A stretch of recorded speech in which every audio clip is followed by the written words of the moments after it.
So hello everyone, आज मैं आपके लिए एक्सप्लेन करूंगी इमॉर्टलिटी का एपिसोड नंबर 37। तो जैसा कि लास्ट एपिसोड में हमने देखा था कि टाइसिक के बंदे फैंगहान को ढूंढते हुए वांगुई सी मार्केट में पहुंच गए, मगर फैंगहान और लॉन्गशेन उनके हाथ नहीं लगते क्योंकि इस बार भी डीमन प्रिंस टियानचिंग ने फैंगहान की मदद की थी। इधर शाओलिंग थोड़ी बहुत रिकवर हो जाती है तो फैंगहान कहने लगा कि अब हमने जल्दी से यहाँ से निकलना चाहिए, मगर उन पर अटैक होने का खतरा था, इसलिए लॉन्गशेन और फैंगहान तुरंत ही कल्टीवेशन करने चले गए। मीनवाइल शाओलिंग फैंगहान को बिना बताए ही ब्लैक टर्टल से मिलने उसके पैलेस के सामने पहुंच गई थी। अब आगे तो ओपनिंग सीन में हम देखते कि शाओलिंग ब्लैक टर्टल के घर पहुंच चुकी है। ब्लैक टर्टल तुरंत ही उसे ग्रीट करते हुए कहने लगा कि ग्रेट लॉर्ड मॉलिन, माफ कीजिए मैं आपका अच्छे से स्वागत नहीं कर पाया। तो शाओलिंग तुरंत ही वहाँ जल रहे इंसेंस को चेक करते हुए कहने लगी कि ब्लैक टर्टल, तुम तो अच्छे से जानते हो कि ऐशो आराम से कैसे रहा जाए, वांगुई में तो तुम काफी मजे से रह रहे हो। ये सुनकर ब्लैक टर्टल हंसते हुए कहने लगा कि मॉलिन, ये इंसेंस तो मैंने आपके लिए लगाया था ताकि यहाँ आते ही आपको थोड़ा सा फ्रेश फील हो, मगर शाओलिंग तो उस पर काफी ज्यादा भड़क गई थी। वो कहने लगी कि तुमने मेरे लिए क्या क्या प्रिपरेशन किया था वो मैं अच्छे से जानती हूँ। इधर ब्लैक टर्टल उसे गुस्से में देखकर उसे कुछ भी समझ नहीं आ रहा था, इसलिए तुरंत ही शाओलिंग को चाय देने लगा। वो कह रहा था कि ग्रेट लॉर्ड मॉलिन, प्लीज मुझ पर नाराज ना होना। देखिए, मैं जानता हूँ कि मैंने आप पर थोड़ी सी ट्रिक्स का यूज किया था, मगर मेरा इरादा आपको जान से मारने का तो बिल्कुल नहीं। मैं तो बस आपको उस ईवल फैंगहान से दूर करना चाहता था, क्योंकि उस बंदे ने आपके जैसे पावरफुल लॉर्ड को अपना गुलाम बना के रखा है, मगर मुझे कभी लगा ही नहीं था कि उस फैंगहान को डीमन प्रिंस टियानचिंग जैसा पावरफुल बंदा सपोर्ट करेगा। देखा जाए तो टियानचिंग का शियानटियान डीमन सेक ताकत के मामले में सभी डीमन सेक के मुकाबले एक नंबर पर आता है। उनके जैसा पावरफुल डीमन सेक कोई नहीं, और वो बंदा टियानचिंग भी बहुत ज्यादा खतरनाक है। तो हमारे वांगुई सी मार्केट को भी उन्हें रिस्पेक्ट देनी पड़ती है। अगर हम टियानचिंग के खिलाफ जाएंगे तो बंदा यहाँ पर भी तबाही मचा सकता है, और इसी वजह से मैं फैंगहान की चुंगल से आपको छुड़ा नहीं पाया। तो शाओलिंग कहने लगी, ठीक है, वैसे भी मैं ये सारी बातें डिस्कस करना नहीं चाहती। मैं तो यहाँ पर ट्रेजर के मैप के बारे में बात करने आई थी। ये सुनकर ब्लैक टर्टल कहने लगा कि शायद ग्रेट लॉर्ड मॉलिन समझ गई है कि उस कीमती ट्रेजर का मैप हमारे सेक के पास होना कितना ज्यादा जरूरी है। तो शाओलिंग तुरंत इधर उधर देख के उस कमरे को चेक करने लगी। वहाँ पर इन दोनों के अलावा और कोई नहीं था। तो अब शाओलिंग तुरंत ही ब्लैक टर्टल से कहने लगी कि देखो, मैं जानती हूँ कि तुम्हें हमारे डीमन सेक की काफी ज्यादा परवाह है, मगर क्या तुम सिर्फ उस मैप को हासिल करके सेटिस्फाइड हो सकते हो? ये सुनकर ब्लैक टर्टल कंफ्यूज होकर पूछने लगा कि ग्रेट मॉलिन, वैसे आप कहना क्या चाह रही हो? तो शाओलिंग उसे बताने लगी कि देखो, वो मैप तो अपने आप में एक पावरफुल ट्रेजर है, मगर मेरे हिसाब से वो एक ब्रोकन आर्टिफैक्ट से ज्यादा कुछ नहीं, और सिर्फ उतना ही मैप हमारे सेक के लिए काफी नहीं होगा। दरअसल वो ट्रेजर मैप येलो स्प्रिंग के एम्परर हुआंगचुआन द ग्रेट ने छुपाए हुए खजाने से कनेक्टेड है। अगर हम उस मैप का सही से यूज कर पाए तो हम आसानी से उस खजाने तक पहुँच पाएंगे। मैंने तो सुना था कि वो खजाना जिसे भी मिल जाए वो एक दिन इस पूरी दुनिया पर राज करेगा। तो अगर हमारा सेक्ट उस खजाने को ढूंढ ले तो हम इस दुनिया पर हुकूमत कर सकते हैं। मगर खजाने की सारी बातें बस शाओलिंग की एक चाल है। वो तो यहाँ पर ब्लैक टर्टल को खत्म करने आई थी, इसलिए अब वो तुरंत ही अपनी सोड निकालते हुए सीधे ब्लैक टर्टल पर अटैक कर देती है। मगर शाओलिंग अपनी स्ट्राइक पूरी करने से पहले ही कमजोर होकर नीचे गिर गई। उसे लग रहा था कि ब्लैक टर्टल ने उसकी चाय में जहर मिलाया होगा, तो पूछने लगी कि बताओ इस चाय में क्या था? मगर ब्लैक टर्टल हंसते हुए कहने लगा कि ग्रेट लॉर्ड मॉलिन, मैंने आपकी चाय में कोई पॉइजन नहीं मिलाया, वो तो बस एक नॉर्मल चाय थी। तो शाओलिंग उस पर अटैक करते हुए कहने लगी कि तुम मुझसे झूठ बोल रहे हो, तुमने जरूर से उस चाय में कुछ मिलाया था। जिस पर ब्लैक टर्टल कहता है, मॉलिन, आपने इस रूम में आते ही मेरी तारीफ की थी, और मैंने आपको बताया भी था कि वो इंसेंस मैंने आपके लिए ही प्रिपेयर किया है। तो फिलहाल आपको जो भी हो रहा वो सब मेरे मेहमान नवाजी का असर है। वहीं पर हम फैंगहान को देखते जो कि ब्लैक टर्टल के रूम के बाहर पहुंच गया था। वो चुपके से इन दोनों की बातें सुनने लगा। इधर ब्लैक टर्टल शाओलिंग से कह रहा था कि मॉलिन, आप काफी ज्यादा भोली हो, आपको इस दुनिया के तौर तरीकों का कोई नॉलेज नहीं, आपको पता ही नहीं कि ये दुनिया कितनी ज्यादा स्वार्थी है, और इसी वजह से आपने डायमंड ड्रैगन मैप का लोकेशन लीक करके बहुत बड़ी गलती कर दी। अच्छा हुआ कि आपकी इन्फॉर्मेशन किसी और के हाथ ना लगकर मुझे मिल गई। अगर वो इन्फॉर्मेशन किसी और सेक के हाथ लगती तो पता नहीं वो आपके साथ क्या करते। शायद वो लोग उस ट्रेजर का पता जानने के लिए आपकी जान भी ले सकते थे। जिस पर शाओलिंग कहने लगी कि चाहे तुम मेरी जान ही क्यों ना लो, लेकिन मैं उस ड्राइंग का मैप कहाँ पर है ये तुम्हें कभी नहीं बताऊंगी। तुम्हारे हाथ हुआंग चुआन द ग्रेट का ट्रेजर कभी नहीं लगेगा, और ये मैं तुमसे वादा करती हूँ। जिस पर ब्लैक टर्टल कहने लगा कि मैं तो तुम्हें उसी दिन खत्म कर सकता था, मगर वांगुई सी मार्केट पर इमॉर्टल आइलैंड ने कुछ रूल्स सेटअप किए हैं, जिसके चलते मैं तुम पर कोई एक्शन नहीं ले पाया, और अब तो मैंने तुम्हें मारने का इरादा भी बदल दिया है। मैं तो चाहता हूँ कि हम दोनों मिलकर हुआंग चुआन के खजाने को अपने कब्जे में ले। इधर शाओलिंग अपनी सोर्ड तक भी पहुँच नहीं पा रही थी, तो ब्लैक टर्टल उससे कहने लगा कि मैंने तुम्हें एक गोल्डन चांस दिया था, हम दोनों मिलकर उस खजाने को हासिल कर सकते थे। सच बताओ तो मैंने कभी सोचा नहीं था कि तुम अपनी स्टूपिड फीलिंग्स के सामने मेरे ऑफर को ठुकरा कर मेरी दुश्मन बन जाओगी। जिस पर शाओलिंग कहने लगी कि पता नहीं तुम क्या बकवास कर रहे हो, मेरे दिल में तो किसी के लिए कोई फीलिंग्स नहीं है। हालांकि ब्लैक टर्टल को पता था कि शाओलिंग फैंग खान को पसंद करती है, इसलिए वो कहने लगा कि मॉलिन तुम्हारी अब यही फीलिंग्स मेरे काम आएगी। बस अब मुझे इतना बताओ कि तुम्हारा वो फैंग खान तुम्हें बचाने के लिए कब तक आएगा। जिस पर शाओलिंग कहती ना, वो यहाँ पर नहीं आने वाला, भला वो एक मामूली सी सर्वेंट को बचाने के लिए अपनी जान खतरे में क्यों डालेगा, और मैं भी बिल्कुल नहीं चाहती कि वो यहाँ आए। तभी ब्लैक टर्टल कहता है कि साउथ चाइना सी में रात के वक्त काफी ठंडी हवाएं बहती है, तो तुम बाहर क्यों खड़े हो, मैं नहीं चाहता कि तुम्हारी तबीयत खराब हो। यानी कि उसने फैंगहान के प्रेजेंस को भाप लिया था। वो कहता है बच्चे चलो जल्दी से अंदर आ जाओ, इसलिए फैंगहान भी तुरंत ही रूम में एंटर करता है। उसने जाते ही शाओलिंग के हाथ में उसकी तलवार थमा दी, और अब वो ब्लैक टर्टल से कहने लगा कि मैंने तुम्हारी सारी बातें सुन ली है, तुम्हें वो ट्रेजर मैप चाहिए जो मेरे पास है, और देखो मैं यहाँ तुम्हारे सामने खड़ा हूँ, चलो अब मुझसे वो मैप हासिल करके दिखाओ, मैं भी देखना चाहता हूँ कि तुम में कितना दम है। और तभी शाओलिंग की बॉडी से अचानक से डिमोनिक ऑरा रिलीज होना शुरू हो जाती है। वो कह रही थी फैंगहान जल्दी से यहाँ से चले जाओ, मैं खुद को कंट्रोल नहीं कर पा रही, और अब उसने तुरंत ही फैंगहान पर अटैक करना शुरू कर दिया। फैंगहान समझ गया था कि ब्लैक टर्टल ने शाओलिंग को अपने काबू में कर लिया है, इसलिए वो तुरंत ही वहाँ की विंडो तोड़ के बाहर आ गया था। तब तक शाओलिंग भी उसके पीछे आ जाती है। वो फैंगहान पर लगातार जानलेवा हमले कर रही थी। वहीं दूसरी तरफ हम टाई सेक के 3 डिसाइपल्स को देखते हैं, जो कि टियानचिंग पर काफी ज्यादा भड़के हुए थे। जाओ कहता है कि उस टियानचिंग ने हमारे टाई सेक से पंगा लिया है, उसे तो हमें सबक सिखाना ही होगा।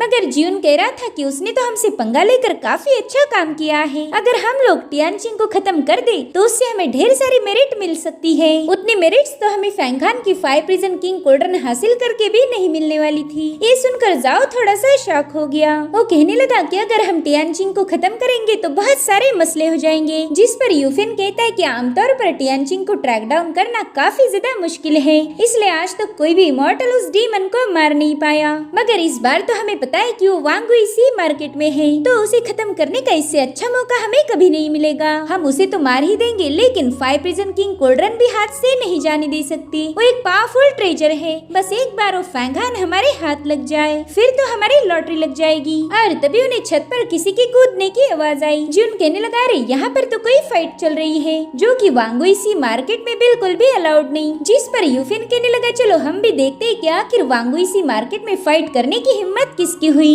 इधर फैंगहान भागते हुए शाओलिंग से दूर जा रहा था। तब यान उसे बताने लगा कि शाओलिंग को ब्लैक टर्टल ने अपनी पपेट टेक्निक का यूज करके कंट्रोल में लिया है। वैसे तो शाओलिंग में इतनी पावर्स है ही नहीं, मगर वो अपने लाइफ फोर्स को बर्न करके अपनी कॉम्बैट पावर्स को बढ़ा रही है, और इसी वजह से उसकी स्ट्रेंथ भी एक लेवल ऊपर जा चुकी है। जितनी देर तक वो ब्लैक टर्टल के कंट्रोल में रहेगी उतनी ही उसकी लाइफ कम होती जाएगी, इसलिए अब तुम्हें कुछ भी करके शाओलिंग को रोकना ही होगा। इधर ब्लैक टर्टल भी उनकी फाइट देखने पहुंच चुका था। उसके सामने शाओलिंग ने फैंगहान को खत्म करने के लिए उस पर कई सारे क्लोज अटैक्स कर दिए, मगर फैंगहान जैसे तैसे उनसे बचते हुए पोर्ट पर पहुंच जाता है। मीनवाइल शाओलिंग ने उस पर एक जबरदस्त अटैक करते हुए उसे काफी पीछे पुश कर दिया। तब तक ब्लैक टर्टल भी शाओलिंग के पास पहुंच चुका था। वो कहता है मेरे दोस्त फैंगहान, आगे समंदर और पीछे शाओलिंग, अब तो तुम्हारे पास यहाँ से भागने का कोई रास्ता ही नहीं है। जिस पर फैंगहान कहने लगा कि ब्लैक टर्टल शायद तुम भूल गए हो कि हमारी बोट इसी समंदर किनारे रखी हुई है, तो ये मत समझना कि मैं यहाँ से भाग नहीं सकता। बस बात इतनी सी है कि मुझे मैदान छोड़कर भागना पसंद नहीं। फिलहाल हम लोग वांगुई सी मार्केट में हैं। यहाँ न जाने कितने ही लोग होंगे जो इस वक्त तुम्हारे हर एक एक्शन पर नजर रखे हुए हैं, इसलिए देखा जाए तो हम दोनों की भी जान खतरे में है। आप तुम्हारी भलाई इसी में है कि चुपचाप हमें यहाँ से जाने दो। मगर ब्लैक टर्टल उस ट्रेजर मैप को हासिल किए बिना फैंगहान को वहाँ से जाने नहीं देने वाला था।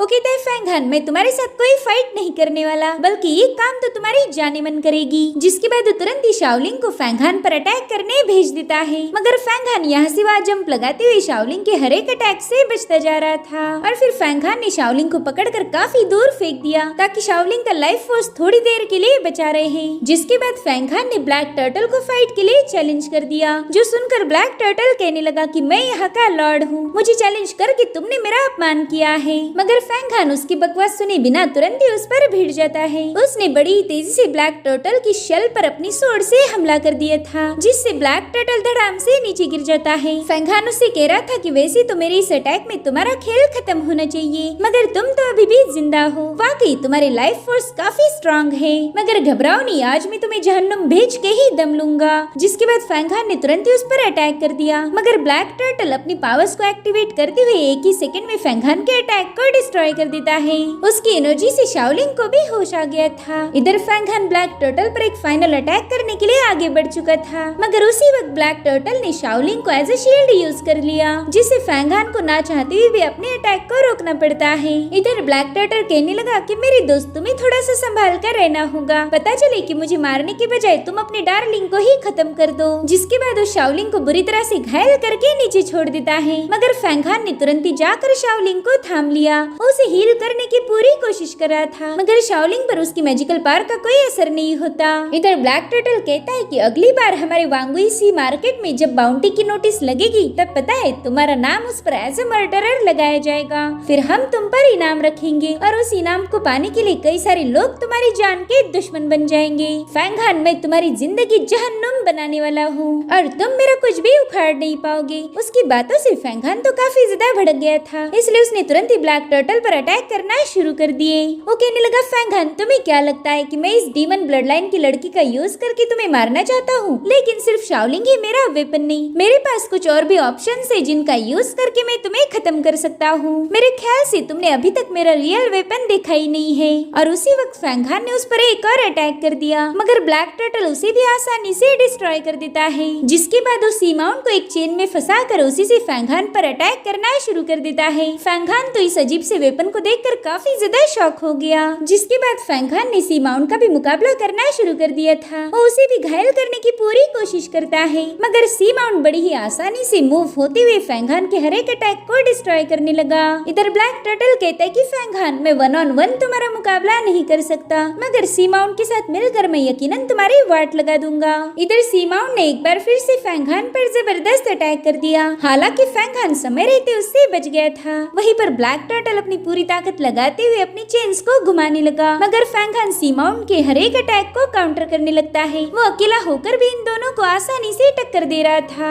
जिसके बाद वो सी माउंट को अपनी पावर्स का यूज करते हुए खत्म करने ही वाला था, मगर ब्लैक टर्टल ने तुरंत ही उसे अपनी तरफ खींच लिया। वो कहने लगा, फैंगहान स्ट्रगल करके कोई फायदा नहीं है, जल्दी से वो मैप मेरे हवाले कर दो। अगर मेरी बात मानोगे तो इतना सब कुछ होने के बावजूद भी मैं तुम्हें यहाँ से जिंदा वापस जाने दे सकता हूँ। मगर फैंगहान तो उसकी एक नहीं सुनता, तो ब्लैक टर्टल ने सी माउंट का यूज कर फैंगहान पर हमला कर दिया। हालांकि तब तक लॉन्गशॉन वहाँ पर आ गई थी। उसने एक ही सेकंड में अपने ड्रैगन ब्लेड का यूज करते उस चेन को ही ब्रेक कर दिया जिस पर सी माउंट अटैच था। अब लॉन्गशॉन के अटैक की वजह से सी माउंट घायल होकर ब्लैक टर्टल के पास आकर गिर जाता है। इधर ब्लैक टर्टल गुस्से में पूछने लगा कि ये लड़की यहाँ पर कैसे आ गई। दरअसल थोड़ी देर पहले फैंगहान ने लॉन्गशॉन को अपनी माइंड पावर का यूज करके मैसेज भेजा था कि जल्दी से डॉक पर आ जाओ, मुझे तुम्हारी जरूरत है। तो इसलिए शाओलिंग समय रहते वहाँ पहुँच चुकी थी। तो फैंगहान को एक सपोर्ट मिल गया और ब्लैक टर्टल तो बिल्कुल अकेला हो गया। इसलिए फैंगहान उसे मारने के लिए आगे बढ़ने लगता है। ब्लैक टर्टल जानता था कि वो इस बंदे के हाथों मारा जाएगा, इसलिए उसने तुरंत ही अपने आसपास एक बहुत ही पावरफुल शील्ड बना ली। इधर सी माउंट भी होश में आ गया। वो देखता है कि अब उसके मालिक की बचने वाली है, इसलिए वो तुरंत ही पीछे हट गया। वहीं पर ब्लैक टर्टल कहने लगा कि फैंगहान, अब मुझे तुम्हारा ट्रेजर नहीं चाहिए और मैं तुम्हें बता दूं कि तुम मुझे यहाँ पर मार नहीं सकते। बेहतरी इसी में होगी कि इस लड़ाई को यहीं पर खत्म कर दो, वरना ब्लैक ऑर्डर की फेरी यहाँ पर पहुँच जाएंगी। मगर फैंगहान अपने दुश्मनों को कभी जिंदा नहीं छोड़ता, इसलिए उसने तुरंत ही उस शील्ड पर अपना हाथ रख दिया। उसे पता था कि ये शील्ड वो खुद ब्रेक नहीं कर पाएगा, तो फैंगहान ने तुरंत ही यान को उसे ब्रेक करने में मदद मांगी। यान की पावर का यूज करते ही वो शील्ड अपने आप ब्रेक हो चुकी थी, मगर उस पावर को ब्लैक टर्टल ने पहचान लिया। वो बहुत ही ज्यादा शॉक होकर कहने लगा कि ये तो महान इमॉर्टल हुआंगचुआन द ग्रेट की येलो रिवर की पावर है। और उतने में ही फैंगहान ने उस पर एक जबरदस्त अटैक कर उसका काम तमाम कर दिया। अब हमें यहाँ पर क्लियरली बताया तो नहीं गया कि वो जिंदा जिंदा है या मर गया। लेकिन उसी वक्त ब्लैक ऑर्डर की अनाउंसमेंट होना शुरू हो गई थी। वो दोनों फिर इस न्याय और अन्याय की बातें करने लगे। इधर सीमॉन भी ब्लैक ऑर्डर को वहाँ आते हुआ देखकर वहीं पर रुक गया। फैंगहान को पता था कि यहाँ पर उसने बहुत बड़ा कांड किया है, तो खुद को बचाने के लिए उसे ब्लैक ऑर्डर से भी फाइट करनी होगी। लेकिन वो दोनों फेरीज कितनी ज्यादा पावरफुल है इसका आइडिया तो फैंगहान को था भी नहीं। और इसी के साथ ये एपिसोड यहीं पर एंड हो जाता है। Thank you so much for watching. Bye bye, take care.